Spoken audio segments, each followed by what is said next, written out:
Why I always make mistakes. Every morning, a familiar sigh escaped my lips. Why I always make mistakes. I muttered, staring at my English textbook.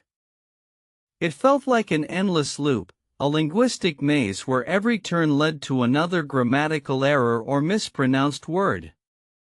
My aspiration to speak English fluently often felt like an insurmountable mountain, shrouded in a fog of self-doubt. The struggle was real and deeply discouraging. The profound desire to truly learn English burned brightly within me, despite the persistent errors. I envisioned effortless conversations, understanding movies without subtitles, and confidently expressing my thoughts to anyone, anywhere. This powerful dream fueled my late-night study sessions and early morning attempts, pushing me forward even when frustration threatened to overwhelm my determination. It was more than a language, it was a gateway. My journey toward English proficiency began with a simple resolution: I would dedicate myself to improving, no matter the challenges. Yet, the initial steps were clumsy, filled with uncertainty about where to even begin. I knew I needed to immerse myself, but the sheer volume of new information seemed daunting. Every rule felt alien, every pronunciation a tongue twister, a constant reminder of my beginner status. The sheer weight of constant corrections often crushed my spirit. Each time I opened my mouth, a mistake seemed inevitable, leading to a profound sense of embarrassment. This self-consciousness created a powerful barrier, preventing me from engaging in the very English-talking practice I desperately needed. It was a vicious cycle of fear, error, and retreating into silence, hindering any real progress. I pondered the fundamental question: why I always make mistakes. Was I simply not intelligent enough? Was my brain wired differently? These doubts gnawed at me daily, eroding my confidence. I realized that this mindset itself was a significant obstacle, perhaps even more so than the language complexities. Changing my perspective on errors became as crucial as learning new vocabulary words. A turning point arrived when a seasoned language learner offered crucial advice: you must relentlessly listen and practice. This simple mantra became my guiding principle, a beacon in the confusing fog of learning. I understood that passive consumption was insufficient, active engagement was the key. This paradigm shift encouraged me to shift from merely studying to truly experiencing the language. I began consciously tuning into English conversations around me, even if I understood only fragments initially. The idea was to absorb the rhythm, the intonation, and the natural flow of spoken English, rather than immediately grasping every single word. This new approach to listening became a daily ritual, a constant background hum of authentic language, subtly influencing my own speech patterns over time. Understanding how to improve your listening skills became a primary focus, transforming my approach to audio. I actively sought out diverse sources, podcasts, news reports, interviews, and even children's stories. Active listening meant not just hearing, but consciously trying to comprehend the context, identify key phrases, and notice the speaker's tone, which often conveyed meaning beyond words. My listening strategy expanded to meticulously observing how other people talk in English. It wasn't about mimicking accents, but understanding natural speech patterns, common idioms, and the ubiquitous conversational fillers that make speech sound authentic. Noticing pauses, hesitations, and the speed of native speakers provided invaluable insights, subtly shaping my own emerging fluency. I dedicated at least an hour daily to focused listening practice, varying the content to challenge different aspects of comprehension. Sometimes I would listen for specific information, other times, for general understanding. This disciplined approach gradually sharpened my auditory perception, allowing me to distinguish subtle nuances that I had previously completely overlooked in my listening exercises. The initial frustration of not understanding everything slowly gave way to small victories. I started catching more words, then phrases, and eventually entire sentences. This incremental progress was incredibly motivating, proving that consistent effort in how to improve your listening skills truly yielded tangible results. Each breakthrough fueled my desire to push further, to listen more intently. However, listening alone wasn't enough. I needed to bridge the gap to speaking. The fear of sounding foolish was still immense, leading to many silent moments when I should have been practicing. This self-consciousness was a significant barrier, one that I desperately needed to dismantle if I truly wanted to progress beyond just understanding and truly engage in conversation. Then I discovered a powerful technique that revolutionized my English talking practice: talk in English just 1 page per day. This involved summarizing a page of an English book, an article, or even a simple story aloud, forcing myself to articulate thoughts coherently and spontaneously, without the immediate pressure of a live conversation partner correcting me instantly. This method provided a structured way to practice speaking without the overwhelming pressure of direct interaction, allowing me to build confidence and fluency at my own pace, 1 paragraph at a time. I would record myself, then listen back, identifying areas for improvement in pronunciation and grammar, transforming a daunting task into a manageable daily habit.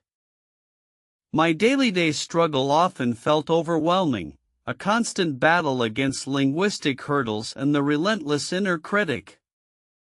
There were days when motivation dwindled, when progress seemed non-existent, and when the sheer enormity of the task threatened to consume me entirely. Yet, I reminded myself that consistency, even in small doses, was more important than sporadic bursts.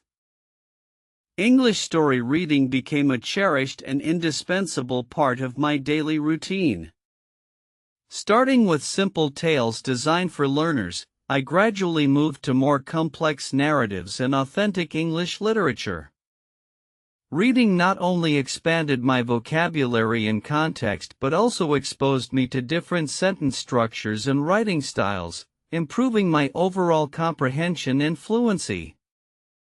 This regular exposure through English story reading significantly bolstered my passive vocabulary. Words I had only encountered in isolation began to make sense within contextual narratives, making them easier to retain and recall. The joy of understanding nuanced meanings and appreciating literary devices motivated me further, proving that language learning could be an engaging adventure. I discovered that reading provided a crucial bridge between understanding and speaking. It familiarized me with natural English expressions and common collocations, which I could then integrate into my own English talking practice. It was like building a robust internal database of authentic language, ready for spontaneous retrieval and application in conversations. The way of learning English was rapidly evolving for me. It wasn't just about memorizing discrete rules or vocabulary lists anymore. It was about immersive, consistent exposure, and active engagement across all 4 skills. I realized that true fluency stemmed from a holistic approach, combining listening, speaking, reading, and writing in a symbiotic relationship, each reinforcing the others effectively. I began integrating English talking practice into various aspects of my day.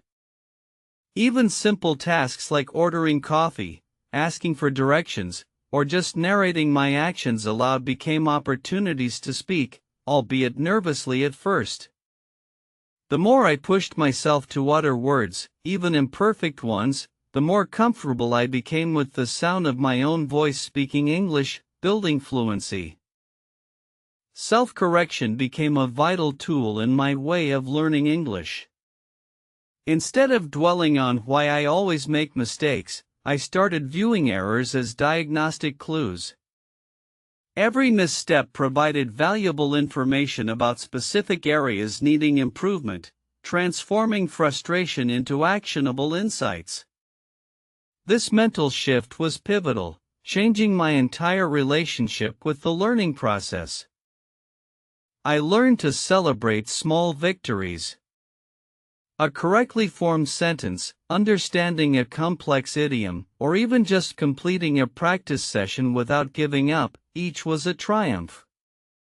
These micro-achievements reinforced my motivation, creating a positive feedback loop that sustained my commitment through the inevitable plateaus and challenging moments of my daily struggle. My confidence gradually began to blossom. The initial hesitation, the deep-seated fear of judgment, slowly started to recede as I continued to listen and practice diligently. The more I spoke, the less daunting it became. It was a slow but steady process of building linguistic muscle memory, making the act of speaking English feel more natural and less forced over time. The consistent English story reading also enhanced my ability to think in English, reducing the reliance on translation from my native language. As I immersed myself in narratives, my brain began to process information directly in English, streamlining the speaking process and making conversations flow more smoothly, reducing the mental effort required significantly. One significant breakthrough in how to improve your listening skills came from actively listening for context clues rather than just individual words. I started paying attention to tone, body language, in videos, and the overall theme of conversations, which helped me infer meanings even when I didn't understand every single word spoken by others. I started seeking out native English speakers online, participating in language exchange groups. The real-time interaction, while initially terrifying, provided invaluable English talking practice.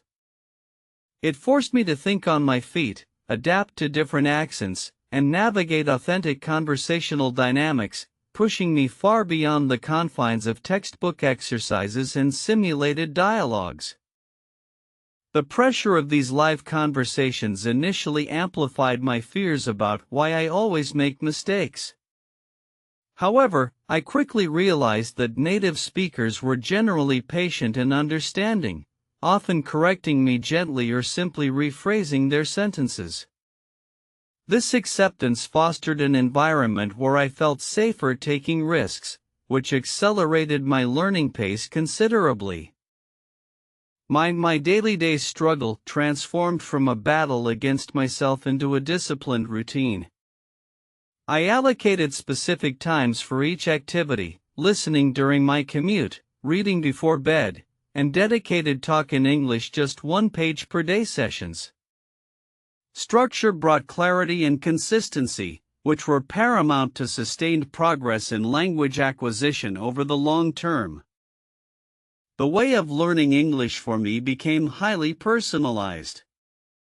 There wasn't one magical formula, but a combination of techniques tailored to my learning style and weaknesses. I experimented with different apps, tried various online courses, and discovered what resonated most effectively with my brain, constantly optimizing my study methods for maximum retention and fluency. Understanding how other people talk in English was not just about accent but also about cultural nuances embedded in language. I learned that idioms and slang varied significantly, and observing these differences enhanced my comprehension and made my own attempts at natural speech more authentic. It was an ongoing lesson in cultural as well as linguistic sensitivity.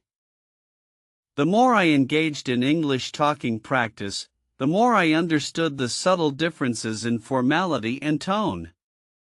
I learned to adjust my language depending on the context and audience, moving beyond a single, generic style of speaking.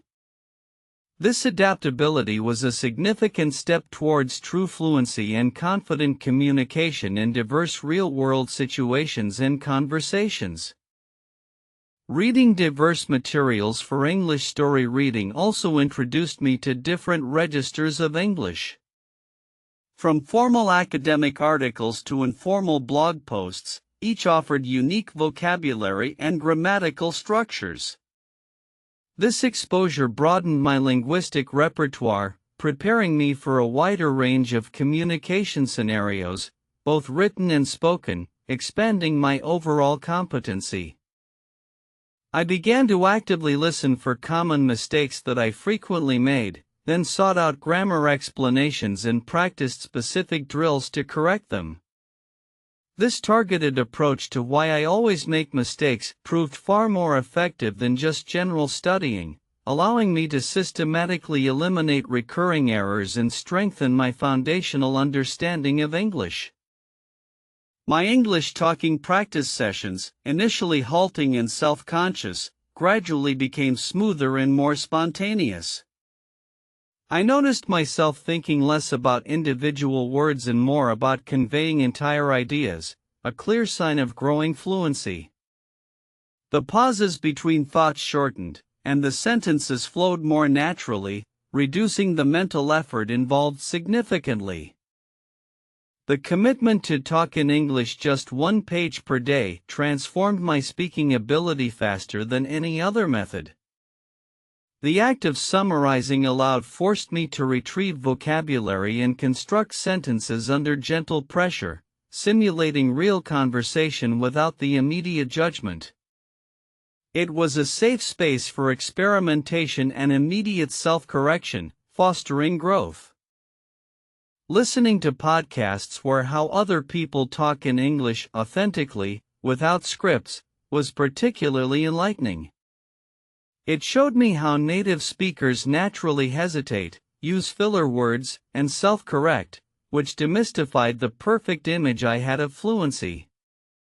It made the language feel more approachable and less intimidating for me as a learner. My daily struggle became less about discipline and more about habit.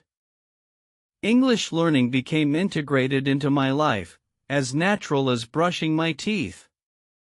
This consistency was the true secret to progress, proving that small, regular efforts compound over time into significant mastery, far beyond what sporadic intense study could ever achieve. The frustration of why I always make mistakes never completely vanished, but its intensity diminished significantly. I learned to view each error not as a failure, but as an opportunity for learning. It became a cue to review a grammar rule or look up a forgotten word, turning negative self-talk into productive problem-solving. English story reading also provided a cultural immersion. Through stories, I gained insights into English-speaking cultures, their customs, humor, and societal norms. This deeper understanding enriched my language learning experience, making it more meaningful and helping me to connect with the language on a more profound, personal level. I started watching English movies and TV shows without subtitles, or with English subtitles only. This pushed my how to improve your listening skills immensely, forcing me to rely entirely on auditory input and contextual cues. While challenging, the breakthroughs, even understanding a single joke, were incredibly rewarding and motivating, confirming my progress. The way of learning English is truly a marathon, not a sprint. There were moments of exasperation, days when I felt I was getting nowhere. But looking back, the consistent effort, the daily commitment to listen and practice, was the singular most important factor in my journey toward genuine fluency and self-assurance in speaking. My English talking practice evolved to include thinking aloud in English about my daily activities. Describing what I was doing, what I planned to do, or even just voicing internal monologues helped solidify vocabulary and grammar patterns without external pressure, fostering a more natural and automatic use of the language in daily life. Understanding that how other people talk in English varies vastly across regions and individuals was crucial. It taught me not to aim for one specific accent, but rather for clarity and comprehensibility. This realization liberated me from the pressure of sounding perfect and allowed me to focus on effective communication, which was my ultimate goal. The initial question of why I always make mistakes transformed into how can I learn from these mistakes? This shift in perspective was monumental. Errors became stepping stones, guiding lights illuminating the path to greater accuracy and fluency. It was a profound psychological transformation that accelerated my learning process considerably, fostering resilience. I started to actively seek feedback, asking English-speaking friends to correct my errors during conversations. While initially uncomfortable, this direct feedback was invaluable for identifying blind spots and ingrained mistakes I might have otherwise overlooked. It was a brave step in my English talking practice that yielded significant improvements quickly and effectively. My daily struggle gradually eased as the learning became more intuitive. The initial uphill climb slowly turned into a more manageable ascent, then eventually, a confident stride. The momentum built from consistent effort made the learning process feel less like a chore and more like an enjoyable, self-driven exploration. The cumulative effect of English story reading manifested in my writing as well. My sentence structures became more complex and varied, my vocabulary richer, and my overall expression more nuanced. The passive intake through reading directly translated into active output across different linguistic skills, demonstrating the interconnectedness of language learning. Finally, I could genuinely say that I was starting to talk in English just one page per day with ease, even beyond the assigned page. My thoughts flowed more freely, and the words came naturally. This newfound fluency in structured practice sessions translated directly into more confident and spontaneous real-life conversations, a true testament to persistence. The way of learning English became a testament to patience and perseverance. It taught me that genuine progress isn't about rapid leaps, but consistent, incremental improvements. Each small step, each corrected mistake, each new word learned contributed to the larger tapestry of fluency I was weaving through dedicated daily effort. My journey, marked by initial frustration and persistent questions of why I always make mistakes, had come full circle. I now understood that mistakes were not failures, but integral parts of the learning process, essential guides on the path to mastery, revealing areas for growth and requiring attention for genuine improvement to take place. I can now confidently listen and practice without the crushing self-doubt that once plagued me.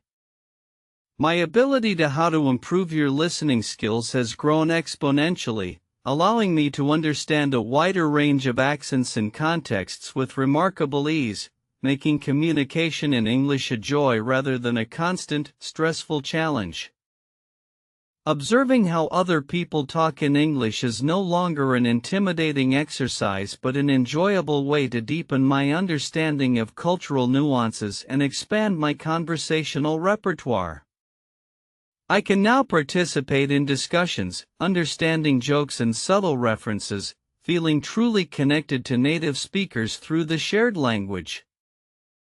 My daily struggle transformed into a fulfilling routine of growth.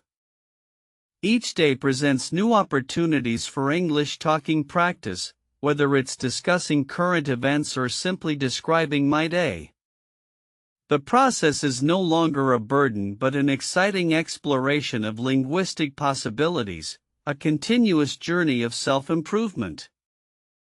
Through consistent English story reading, my vocabulary has flourished, and my comprehension has reached new heights. The world of English literature is now open to me, a vast ocean of knowledge and entertainment that enriches my life in countless ways, making my language learning journey incredibly rewarding and intellectually stimulating. The discipline of to talk in English just 1 page per day solidified my speaking confidence. I no longer dread expressing myself. Instead, I actively seek opportunities to speak, knowing that every conversation is a chance to refine my skills and connect with others, transforming my fear into genuine conversational enthusiasm. This journey of learning English, from questioning why I always make mistakes to confidently engaging, has been profoundly transformative. It taught me resilience, the power of consistent effort, and the true way of learning English, which is an iterative process of listening, practicing, making mistakes, and learning from every single one of them. To anyone embarking on this path, embrace your my daily struggle. Don't fear why I always make mistakes. Instead, commit to listen and practice, find your own way of learning English, and engage in consistent English talking practice. Your fluency awaits, just beyond the next page, the next conversation, the next story you read.